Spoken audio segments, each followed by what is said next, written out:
Hello ladies and gentlemen, this is Trisha with Insectopia here to look at and sketch another insect. Last week I took a little bit of a hiatus. I joined the live stream for about 10 minutes, but was feeling really tired, so we just kind of skipped last week and pushed Stoneflies off to this week. I think it was a good decision. I'm feeling much more motivated to draw and really look at this cute little stonefly today. Hi Deb, happy to have you here. So this is our little stonefly, and if I put it on a piece of styrofoam that we can see underneath our desk camera. Oh no, I forgot my ruler in the other room.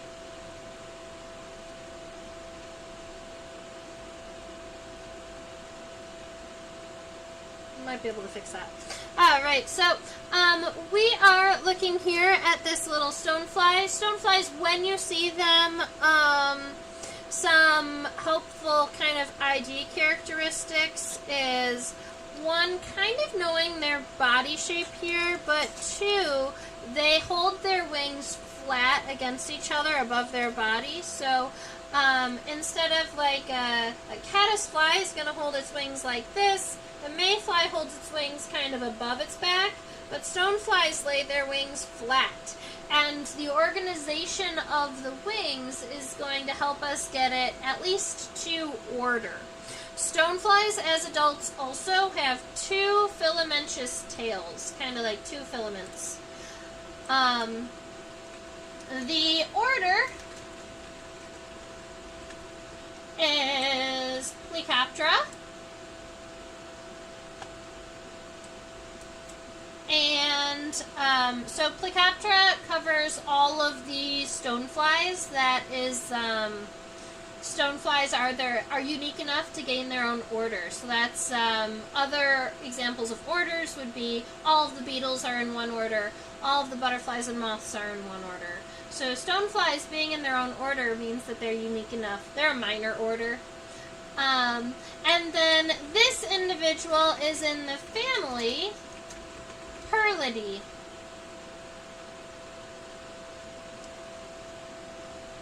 So up here I already actually have written stonefly, order Plectoptera. I'm going to write Perlidae underneath it. I am not sure what the exact species is on the stonefly, so Perlid is as far as I've gotten. This specimen was collected in Jackson, Michigan in July of 2010. So that is label information.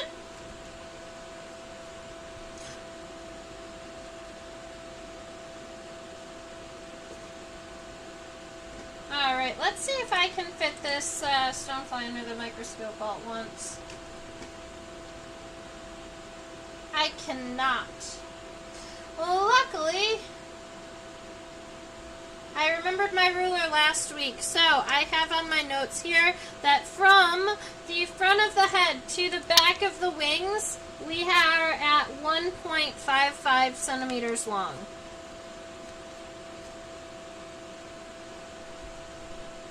.55 centimeters long, so about 1.5 centimeters. That's a decent sized stonefly, but I have definitely seen larger.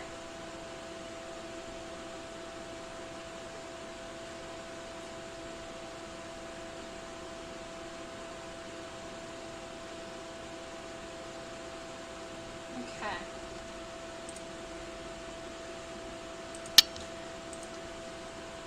Where do they live? Great question, Deb. Stoneflies are an aquatic insect. So their immature stage is they are going to be in moving streams and rivers. Stoneflies in their immature stage are actually an indicator of healthy water, of a healthy environment, because lots of pesticides and things will kill them off quickly. Also, due to the type of gills that they have while they're underwater, they need a really high dissolved oxygen content in the water.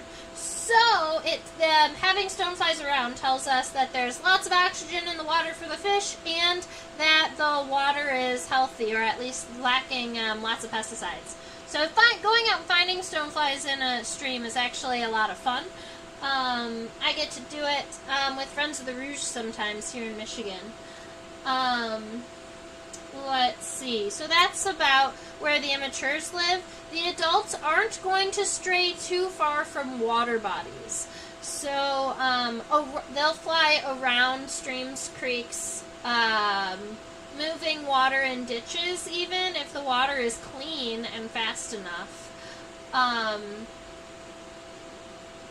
then every now and again, because they do have wings and they are attracted to lights at night, every now and again you'll see them in large numbers in places like gas stations or on bug lights. They come in pretty strong.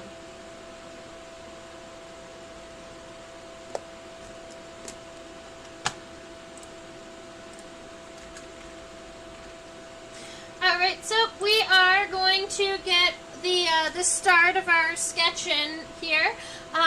We're looking at the head first. Keep in mind that a lot of times when I'm sketching, I give myself a really light outline first, and then and we do this first overline pretty quick, and then we're going to zoom in and we're going to talk about all of the individual body parts and give all of the fun names of all the things. It'll be good. So the head of our stonefly up here, I would say is almost D-shaped, but instead what we're going to do is sorry, I've got a line through my screen. There it goes. We're going to put 2 parentheses. Let's see. Right around here. 1, 2. And this is the width of our head here. And then along the bottom, I'm just going to give a nice soft line that goes straight across. And then up on the top, instead of just connecting them across, I'm going to make a little plateau here. So from the top of our parentheses, it's going to come up towards the center, flat, and then back down. Just keep in mind that you want to find the exact center of your head and make sure that that plateau is centered. That's going to be something that's a little tricky if you don't, that can be a little tricky. Keep in mind our insects are symmetrical. Alright, so this next body part down here, it looks, what? We would call it a quadrangle, right? What do you call it when one side is longer than the other? I want to say rhomboid, but that is a weird diamond, I think. But the top is a little bit wider than the bottom.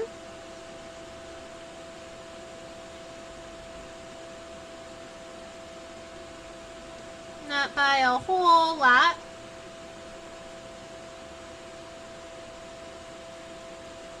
And then we're going to just cut it straight across flat. That's our pronotum, the first segment of the thorax. So you can see also that's where the first leg is connected. Trapezoid! Thank you, Deb.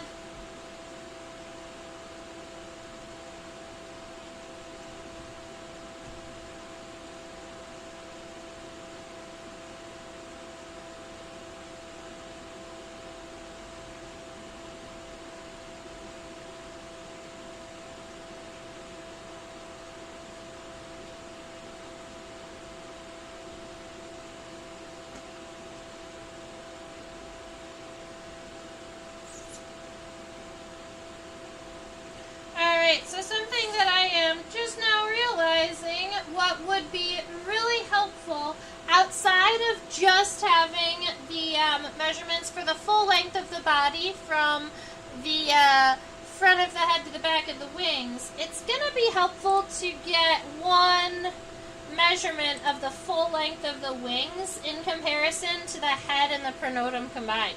Because these wings are incredibly long, and I want to see how close we can get this. Yeah, here we are. be very careful, get it right around the corner. That works.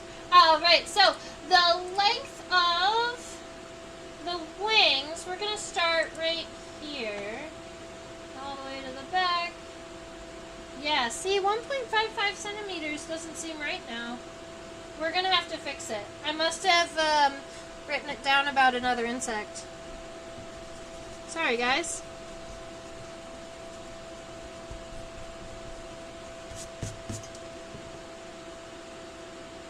Alright, so the length of the wings here,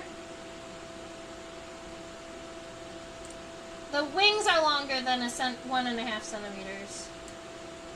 The wings are 2.05 centimeters, and let me go measure the head and the pronotum. Sorry about that.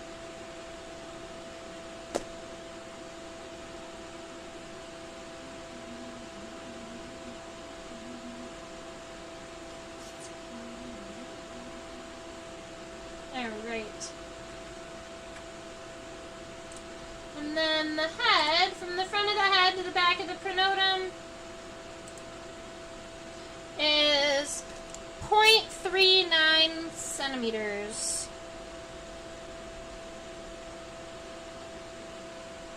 So if we round that up to about 0.4, the wings are 5 times longer than the head and the pronotum combined.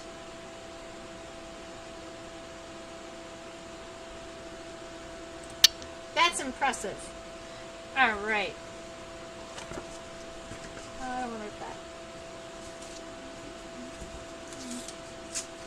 I'm going to do something like this, because 5 times is a whole lot, and I want to see if I even left enough room to put wings like that on my guy. So I'm going to see 5 times from here. So that is 1, 2, yeah, I left about enough room for 3. Looks like a termite. I can see that.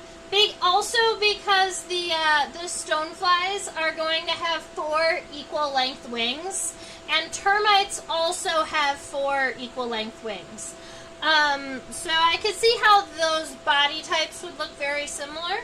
The legs on a stonefly are a little different than a termite because the stonefly kind of lays flat against things. You can see their legs kind of bend forward rather than backward. It's kind of to hold flat onto stuff.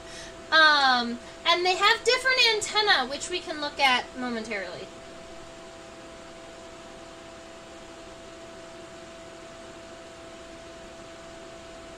Okay, so what we were just saying is that the wings are 5 times longer than the head and the pronotum combined. So because I have not gotten too far, what I'm going to do is really quickly erase these guys and make them significantly smaller so that I can fit the entire stonefly on my drawing. Because I would much rather have a small drawing and have it proportionally correct. So really quick, get that, get our little plateau in here, and that little trapezoid. And then 1, 2, 3. That's gonna be close enough. Okay.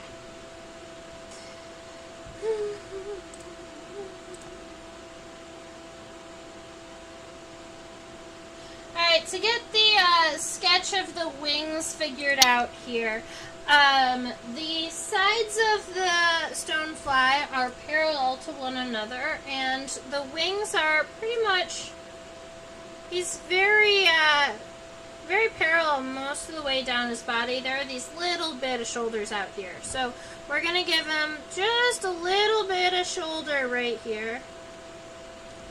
And then on this stonefly, it's the left wing that's on top. So you can see that right here.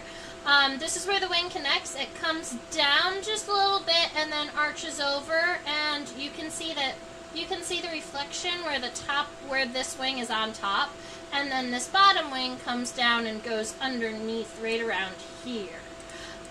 So in our drawing, what that is going to look like is we're going to give ourselves a stem over here on that left side, and then bring it all the way over to the right side. And then on the left side, right side, we're going to give a stem and then arch it over. And we're going to have this little space in here, and that's going to be the top of the second segment of the thorax. That's what that is. And then these wings that are nice and narrow are going to come all the way down, and they are 5 times longer than the head and the pronotum combined. So all the way down.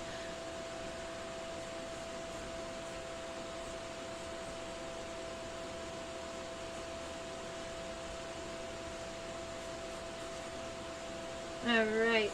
Keep in mind this is our first light sketch, and then we're going to be zooming in and checking out individual features. Alright. I think that that's pretty cute.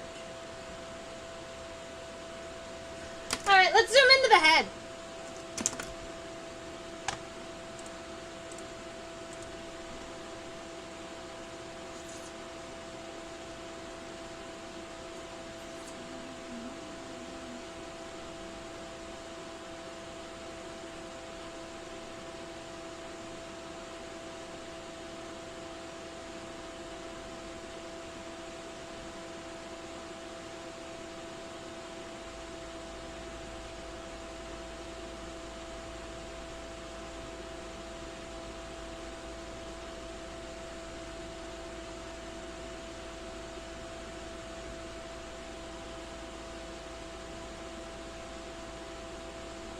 I think the head is pretty cute, actually.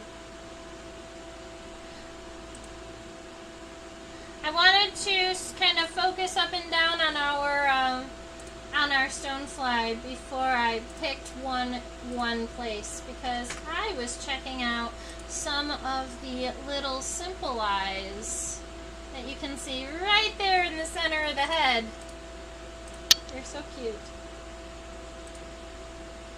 Okay.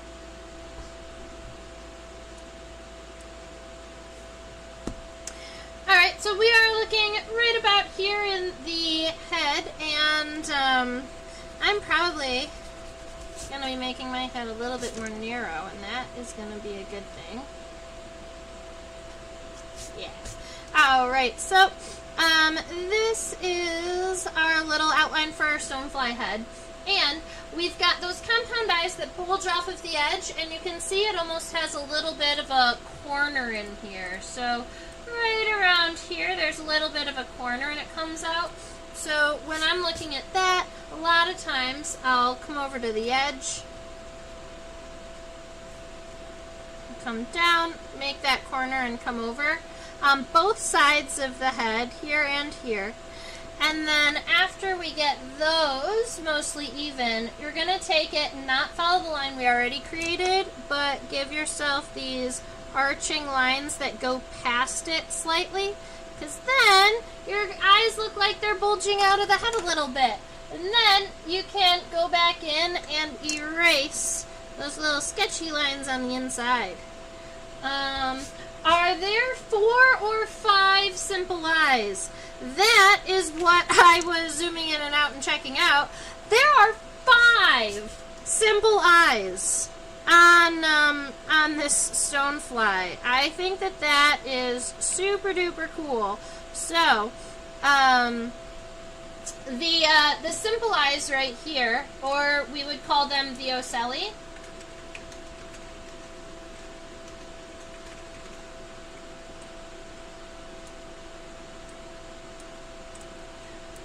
There's 1, 2 here on this left side, 3, 4 on the right side, and there is 1 right here in the center that is facing forward.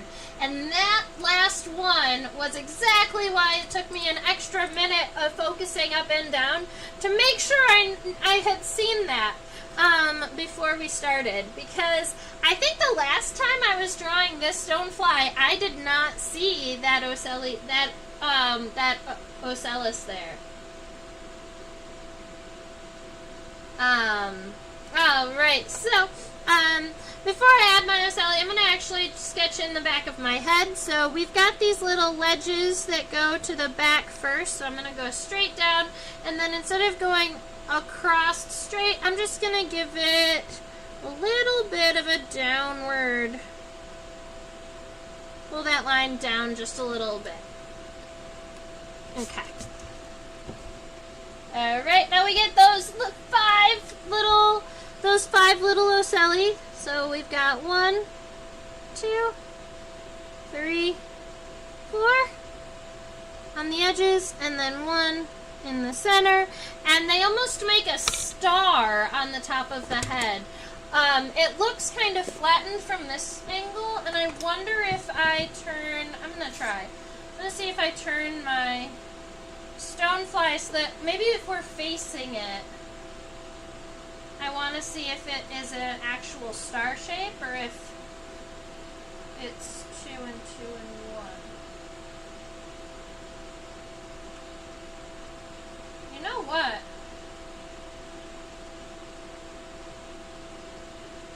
Look at this.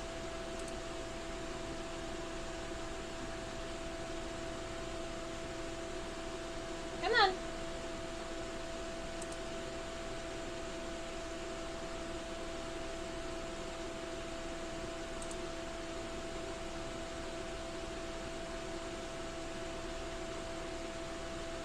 The Stonefly tricked all of us.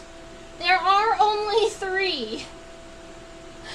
Those, look like 2, they almost look like little horns from this angle. They're bumps on the head.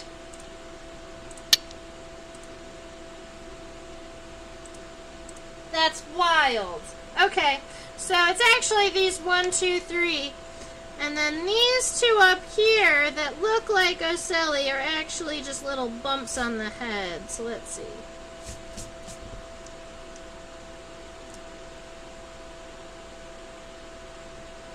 I was so excited that I threw my pencil somewhere. There it is. I'm pretty sure I found my good pencil though. Thought I did.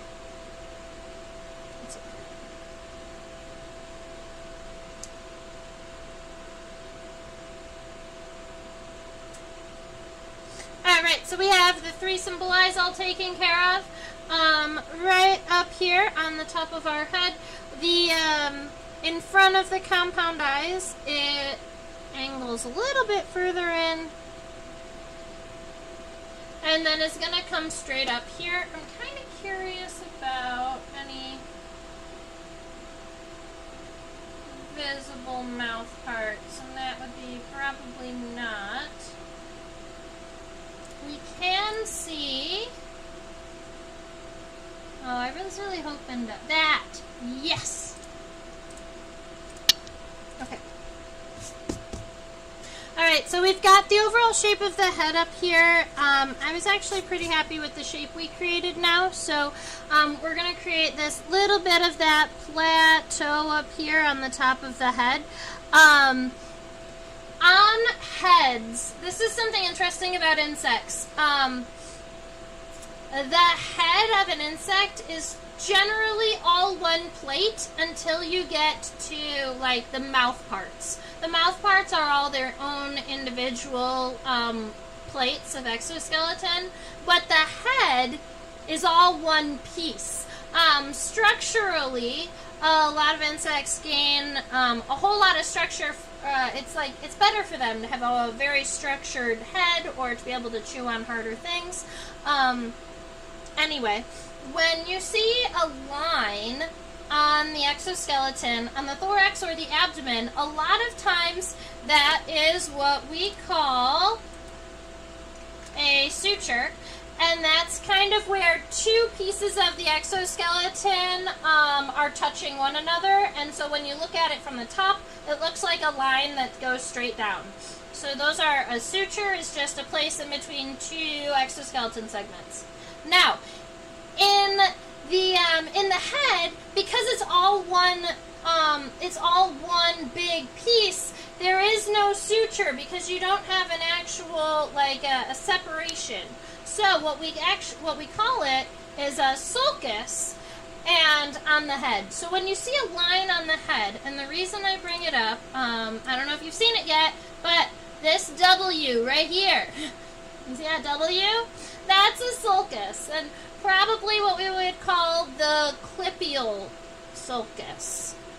That would be what I would guess, because it's right there at the clipius. But the sulcus, instead of it being like this, is more like, I don't know if I can do this with my hands. I can do it with a piece of paper, though.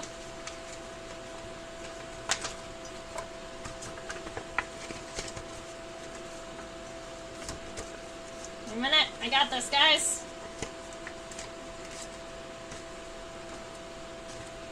This is a sulcus. Alright, it is one piece of exoskeleton, but it has this fold, and this fold is going to help with structural integrity of the whole piece, because now it has more strength right here along that region. And so it makes sense to have this sulcus right here, before you get to like the connection of mouth parts and things. And so a lot of insects are going to have a sulcus right here. And so from the top, it looks very similar to a suture, but it's just on a different body part. Fun little side stories.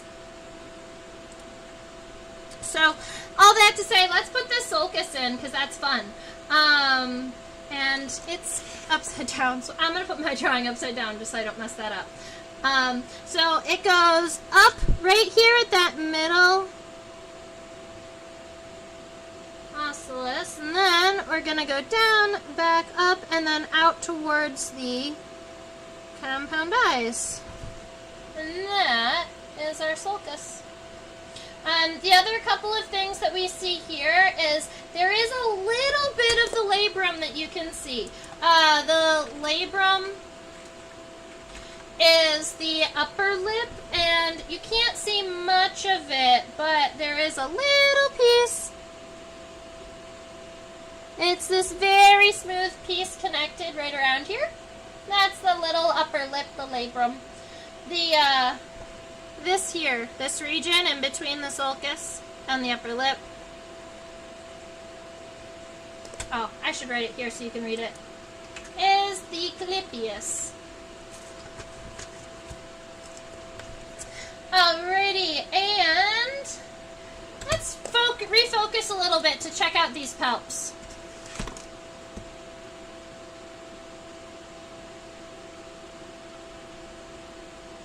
Cool.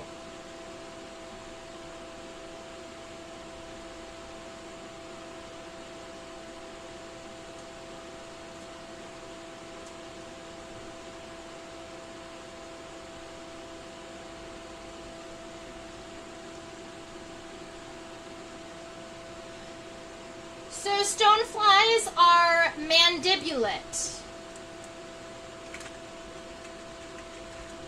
That just means that they have mandibles, they have a chewing mouth part. There are a whole lot of insects that are mandibulate. It's just that stoneflies are one of them. You can see what I like to call the little mouth fingers that can reach out and grab onto food and pull food into the mandibles. We're seeing two of them. You can call them both palps if you would like. If that's where your level is, you can just call them both palps. Admittedly, you could just call them mouth fingers if you'd like. But the one that's closer to the top of the head, that would be the one on the right. That is what we would call the maxillary palp, because it is connected to the maxilla, which is like the mandibles here. The maxilla is just under the mandibles and has the maxillary palps. Alright, then on the left, those palps off to the left side, those are the labial palps. And labial just because it's on the labium or the bottom lip. Alright, the labial palps over there to the left. And so for our drawing, the labial palps are a lot of times covered more because they're a little bit further back. And then the maxillary pulps are going to be very visible from our view. So take that with what you would. Let's see. The maxillary pulp is 4-segmented. And the labial pulp is 3-segmented. 1, 2, 3, 4. The last segment is significantly shorter than all the other ones. So let's see. From here, we're going to go 1, 2, 3, 4 for that maxillary pulp. And the labial pulp, because most of it is underneath, I think I'm only going to draw 2 segments, even though we know it's 3. Because you're not going to be able to see the first segment for sure. So, for me, I want to just do the maxillary pulp coming out nice and long, and then that labial pulp kind of short, and coming up not even past that upper lip. And we can do that on both sides. Let me erase this really quick. Alright, so 1, 2, 3, 1, 2. Nom nom nom nom noms. Alright, let's look at some antennae.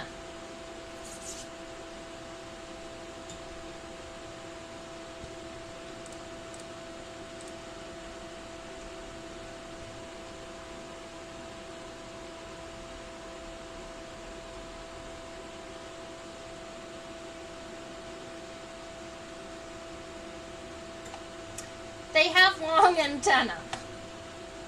Let's see.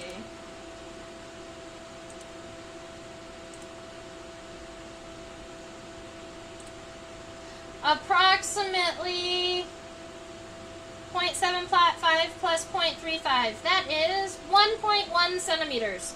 So the antennae are about 1.1 centimeters long.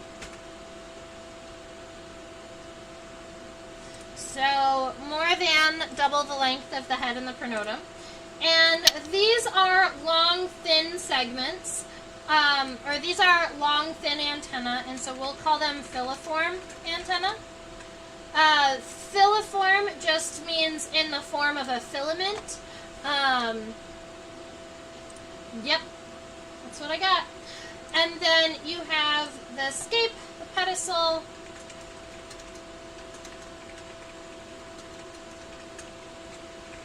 and the flagellum. And if we zoom in, I'm not going to change the microscope, I'm just going to do it on the computer, I think.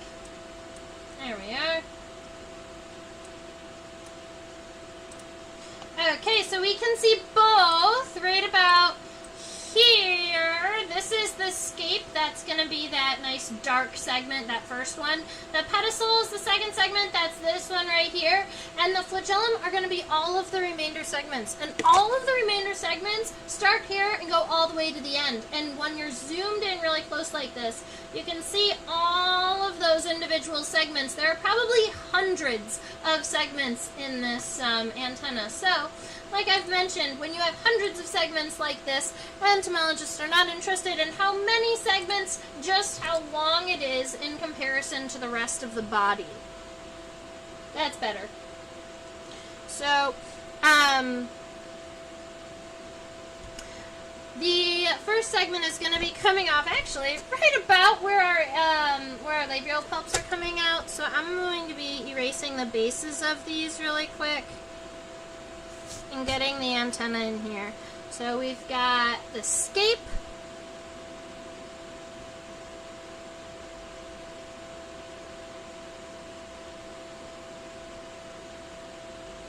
Okay, and then the pedicel is just a tiny bit smaller. And then you have the flagellum, and we're just going to make that entire flagellum at one time and then add the cross for the segments. But this is a really, really long, thin antenna. If you're using a different medium, it might even be easier for you just to draw a singular line. I'm gonna try and draw this double line. Let's see if it holds its antenna back. It would be about to here. So, right about that.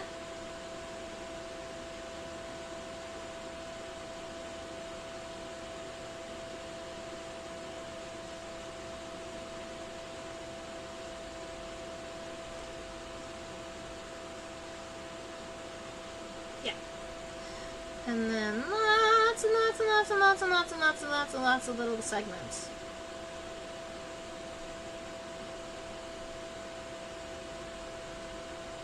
So if you think about insects with filiform antennae, it's going to be, admittedly, most of them.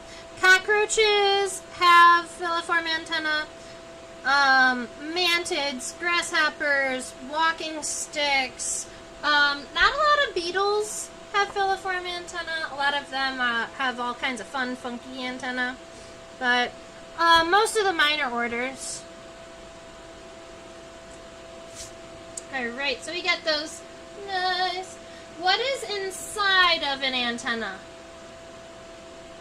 Well, the inside of an antenna is similar to, I guess, the inside of the insect also. So if you were to kind of cut open an insect antenna, it would be hollow on the center. Inside of that, this space would be filled with hemolymph, or essentially insect blood. If an insect ever loses a bit of its antenna, it will bleed from that wound. But also, you've got a series of nervous. The antenna is full of sensory organs. So, antenna, depending on what type of antenna you're looking at, they can use 4 out of the 5 senses. So there are some antenna, they hear, they smell, they taste, they touch. So you need to have a lot of your sensory up here, so you end up having your nervous system runs really heavily through here. And that just looks like little clusters of ganglion. Like a little cluster of ganglion, and then it goes a little further, and then another little cluster.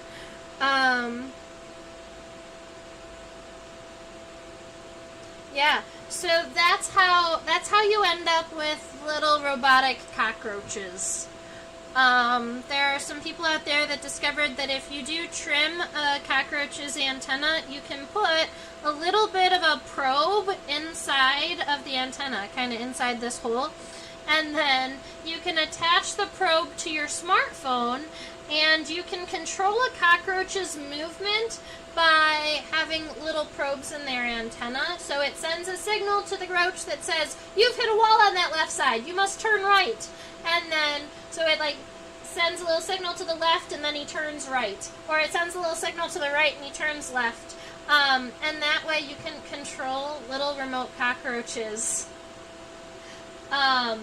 Yes. And you can buy a little remote cockroach backpack for the low, low price of, I think it's $100.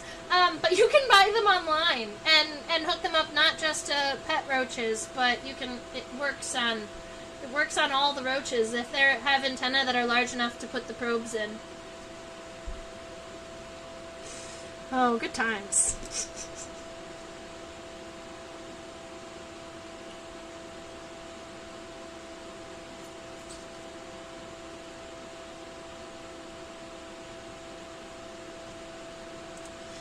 They were also using sorry, we're on roaches, but it's going to happen for a minute.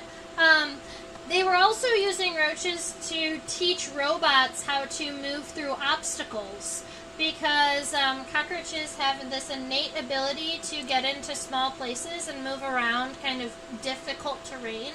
And so they were trying to use the cockroach's ability to do that to kind of teach a robot how to maneuver difficult terrain.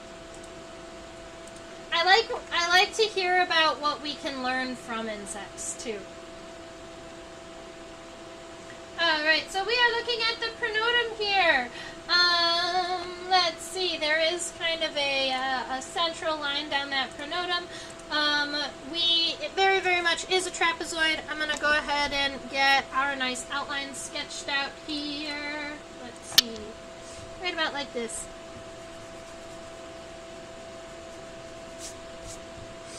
Alright, so, the top of the pronotum, let me get the word pronotum up here.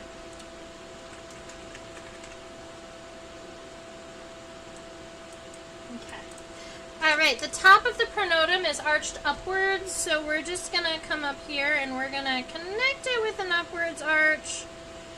And that is actually going to cross over that head a little bit. So, like many insects, stoneflies can tuck their head behind their pronotum, but just a little bit. It's not completely. But right there, the back of the head does kind of tuck in here. Wider on the top than at the bottom, because we had this little trapezoid shape, but the outside of the trapezoid is convex, so away from center.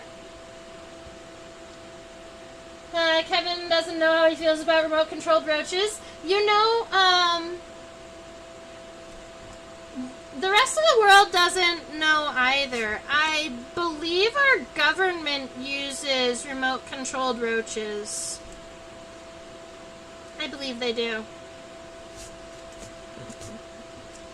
Alright, so we've got the edges of that trapezoid here coming into the bottom of our pronotum. The center does have an upward divot here, so when we're coming across, we're not just going to cut it straight here. We are going to kind of come down that, well, up at that center, and then come back down. Yeah. It's not a whole lot, but it gives it character.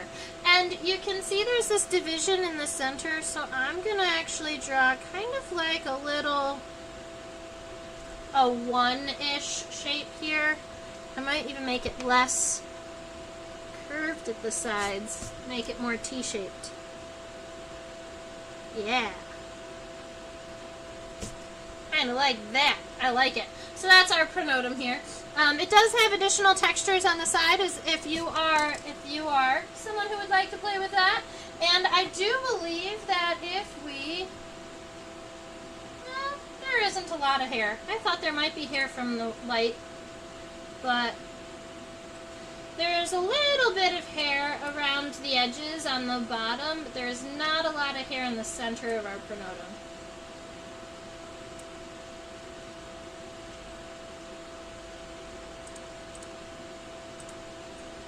Alright, scooting on back.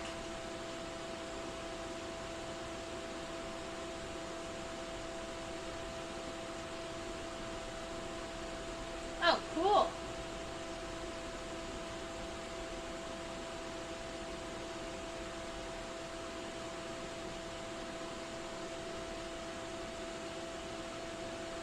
I'm a fan of that.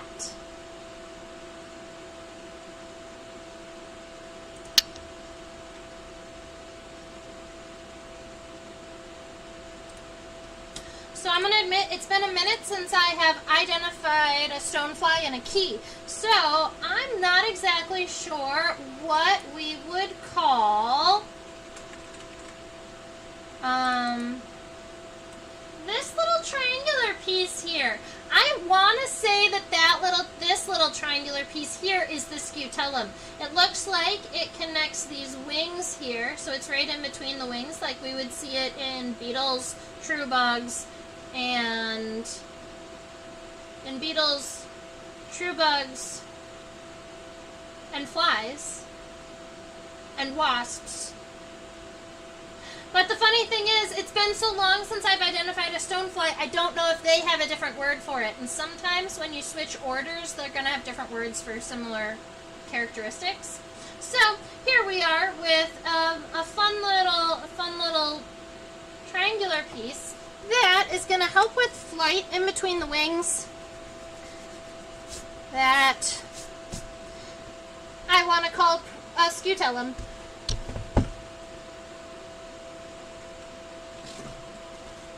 I kind of wonder if either of my aquatic insect books would give me a name for it.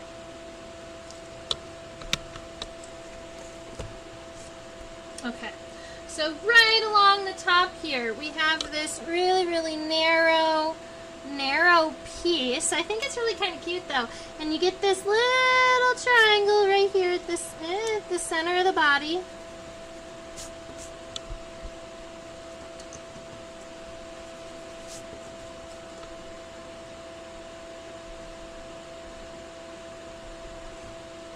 This little V shape here, and this goes off to the edges and connects to where our wings are going to be connected, and then is going to come back up kind of connected to our pronotum. So we have this very narrow small piece here where our wings are connected and this little triangular piece. Now our wings coming out from here do come up just a little bit further, and then you can see pretty obvious where that crossover is going to happen, right around here. And it goes all the way over to the other side of the wall, the other side of the wing. So we're going to do the same thing here with that little bit of a narrow piece, and then it comes over and disappears behind that one.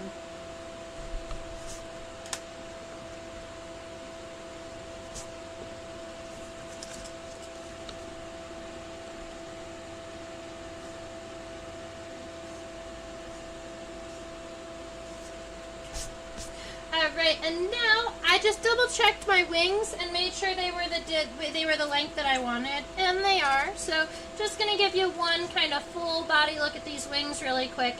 The base of the wings do separate a little bit. It makes them look a little bit wider at the base than at the front, but it's not because the individual wings are wider, it's just because they're opened up a little bit at the end. But we can still add that in our drawing here. So coming off our edge, I'm going to make it go just a little bit wider than expected over here.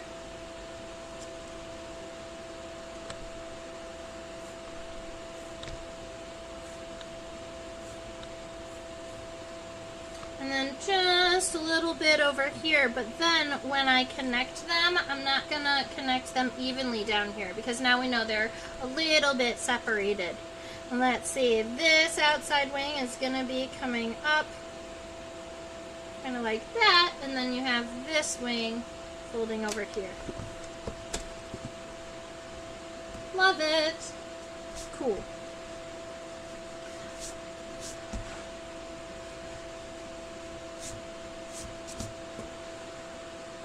Nice long wings. The wing venation, I'll give you an idea of what the wing venation feels like on these guys. Since we're focused on the wings right now, might as well finish them up.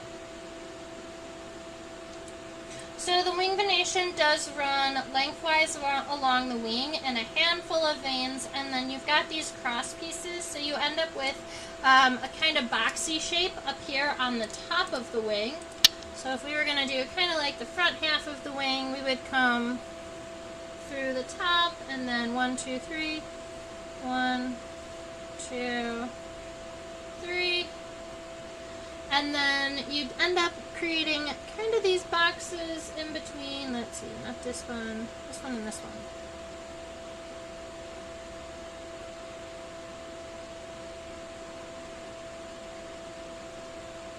And then over here, between this guy and the edge, you have this little bit of an open space here. We're going to change our microscope and see how much further we get. Okay. And then once you get to the end, things go a little crazy. But that's okay. I'm here to help guide us through the process. So this one along the edge goes the entire distance and has little squares all along this edge. We do get an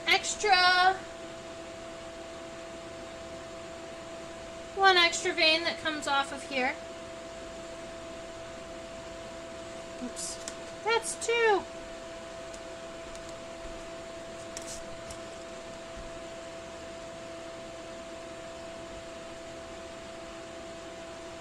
these guys are going to continue until you get to about the last quarter of the wing, and then something crazy happens. So these guys are just kind of going to continue to connect here, but then once you get to the end, it shoots off all of these other veins that go around the edge. So, stoneflies have very net-like wings, but that gives you an idea as kind of the texture of our wings here. Alright, let's do some legs.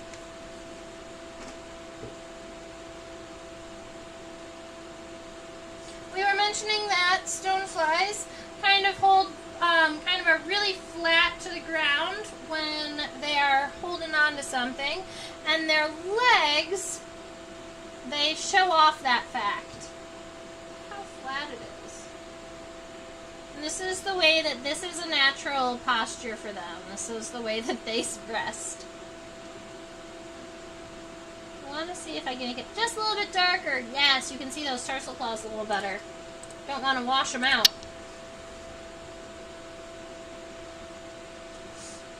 Alright, so we're going to put up the leg words. Those include femur, tibia, and tarsi. The femur is that first segment in between the hip and the knee. The next major segment is the tibia, the same bone as your bone between your knee and your ankle. And then the last 3 segments are the tarsi. All the remaining segments are the tarsi, but I wanted to double check and see how many this one had. So we are looking at 3 tarsi. The first one is really itty bitty teeny tiny, so let's see.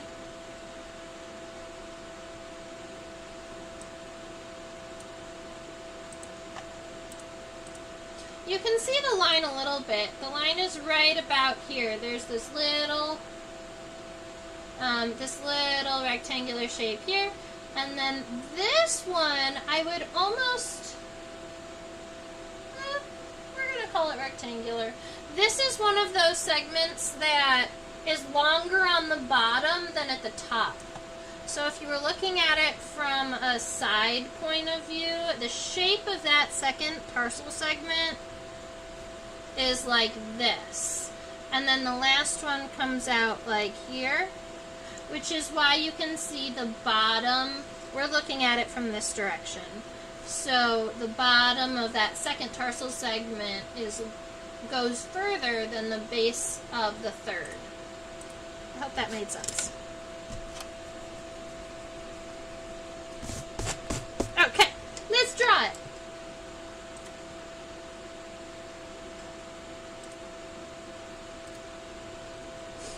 So starts here, moves on backwards, nice and wide. That femur is, looks like it's wider than the compound eye.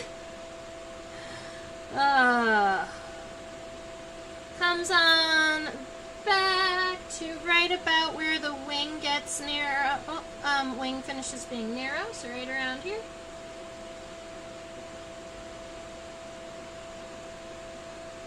And then the tibia is nice and narrow and comes up to about midway on that compound eye. And then we get, ooh, I guess I could have gone a little bit more forward. That's fine.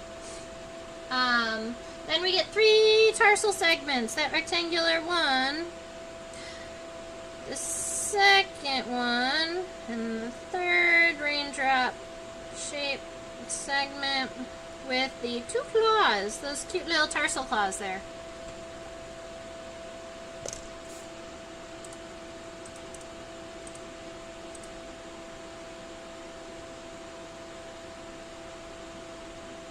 Alright, this is the middle leg, and check that out, you can also see the trochanter.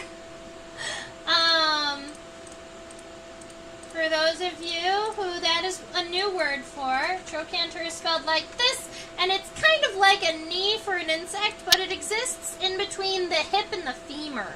It just helps it bend, and you can't see it a lot of times, but this one is visible. This little segment right here, it looks like a little kneecap.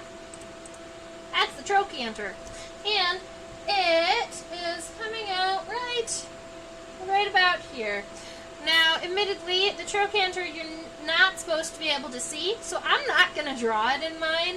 It's just because the stonefly, his leg kind of got popped out at a weird angle. Yeah, got popped out at a weird angle. We're going to add it. Might as well. So, the trochanter is coming out from right around here. And it's going to come backwards and has that little bit of an angle. That's what makes it kind of look like a kneecap. The femur is approximately the same length as the front leg's femur. So we're going to start here, come backward,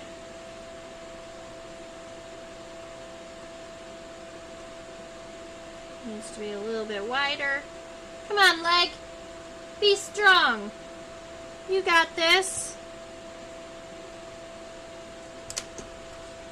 Oh no, that looks silly. We're going to do it again.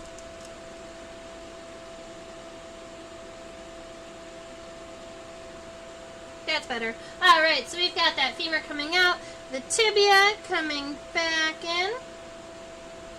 Nice and narrow. And then, yeah, and it should be just a little bit longer, I think. The tibia is just a little bit longer than the femur. And then you've got the tarsal segments. Once again, there are 3. The little rectangular one, the little slanted one, and then the raindrop segment with the 2 little claws at the end.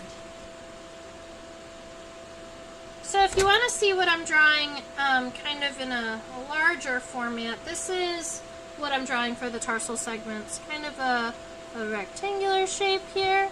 And then the slanted shape, I'm coming up kind of like this. And then starting the 3rd segment inside of it.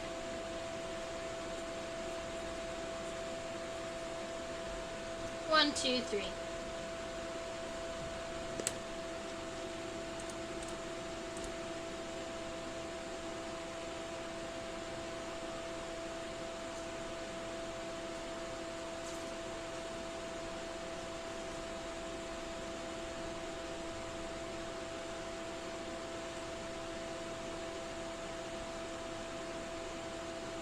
Alright, now the hind leg is going to point backwards. It is really, really long, but probably still does not have the ability to reach the length of the wings, alright? So the wings are definitely the longest part of this stonefly here.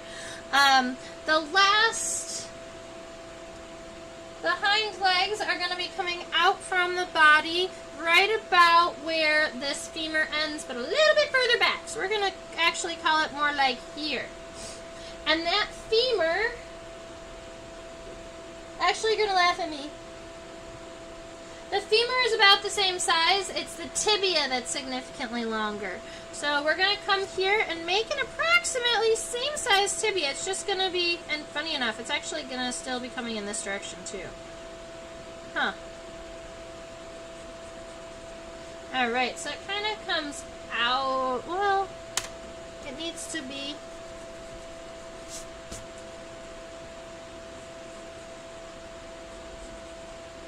yeah, needs to kind of follow the same trajectory as the other 2 legs.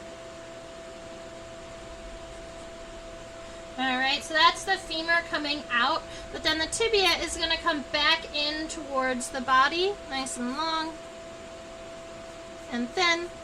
And I'm thinking my femur has got to be a little bit wider, so I'm going to make it a little bit more bulbous on the outside wall. And then you've got that tibia And then those tarsal segments are the same as the front and the middle leg. So looks a little bit like this, rectangle, slanted segment, raindrop segment, except this one right here is going to be longer on the hind leg.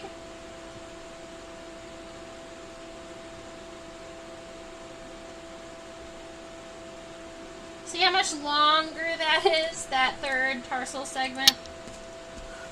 So right here, we're going to go 1, 2, 3.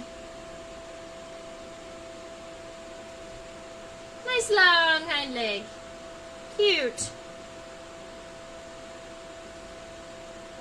Listen, our stonefly is adorable. I love him. Okay, so if I flip this stonefly upside down, that is going to let you see one final characteristic of our stoneflies, and that is, there we are. The tails. These tails are cerci. The fact that stoneflies have cerci means that they are also an orthopteroid. If any of you have been around for some of my taxonomic rants, our orthopteroid came from back in the day where we looked at pretty much all the things with a simple metamorphosis. Grasshoppers, crickets, katydids, along with praying mantids and walking sticks and cockroaches and earwigs and stoneflies, and we grouped them all into the same order. And somebody looked at those things and said, oh my goodness, the mantids need their own order, the walking sticks get their own order, the stoneflies, and we're going to separate them all out. And then the old scientists were like, but what are we going to call the old group that we created that we know? We call them orthopteroids. Alright, so there are a whole bunch of orders that are under this umbrella that we call orthopteroids. Because genetics proved to these guys that they needed to be separated and not grouped.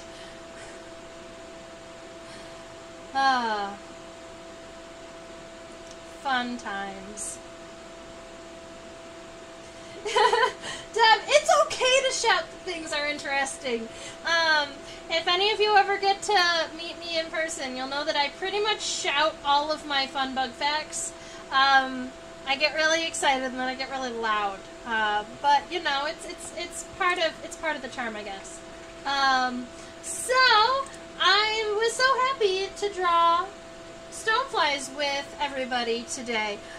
These are adult stoneflies. Immature stoneflies are also a lot of fun to draw. Immature stoneflies also have two tails. And when they're young, they have gills in their armpits.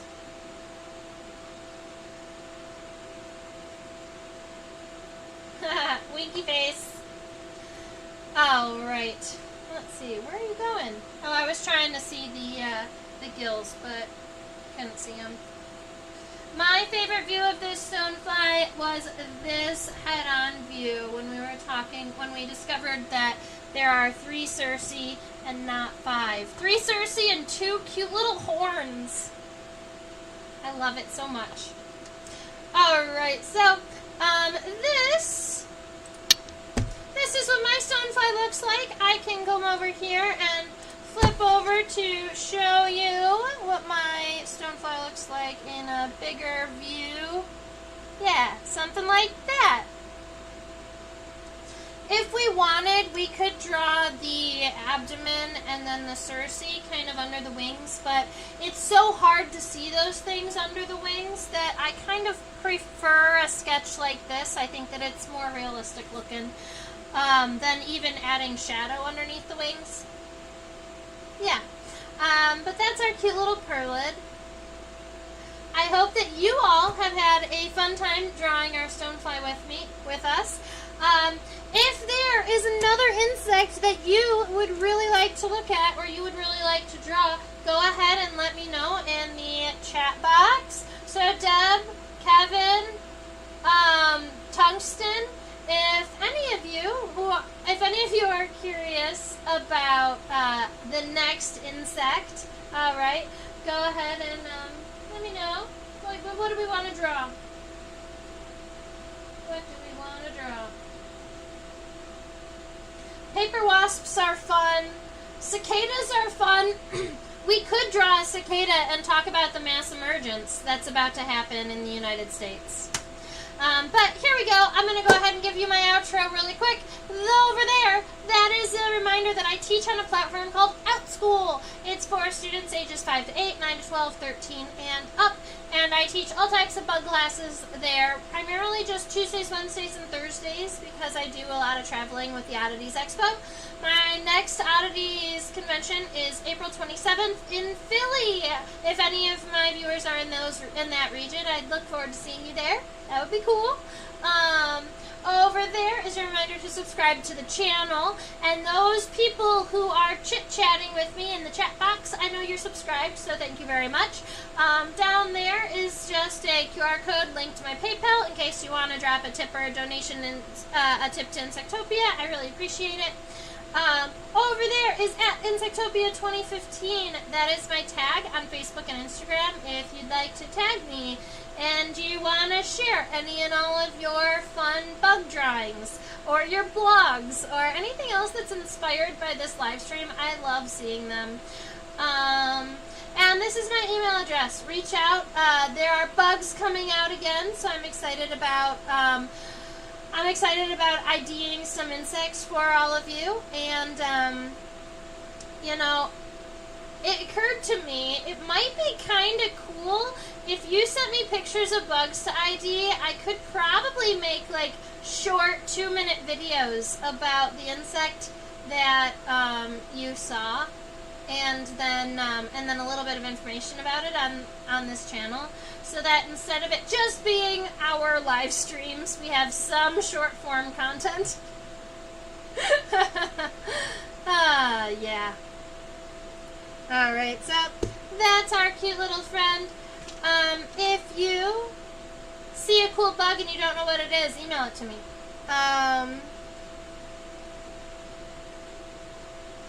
If no one has any ideas for next week's insect, we will do a cicada. Unless somebody comments on this video before next week. Alright, that gives everybody who's not here. If you're watching this post live, you do still have the opportunity to vote on next week's bug. Just drop a comment. Alright, I hope everybody has a fabulous rest of your week. I hope you get out there and get warm and go hiking and go see some bugs, because honestly, the weather is warming up and I'm so excited. Alright, stay buggy.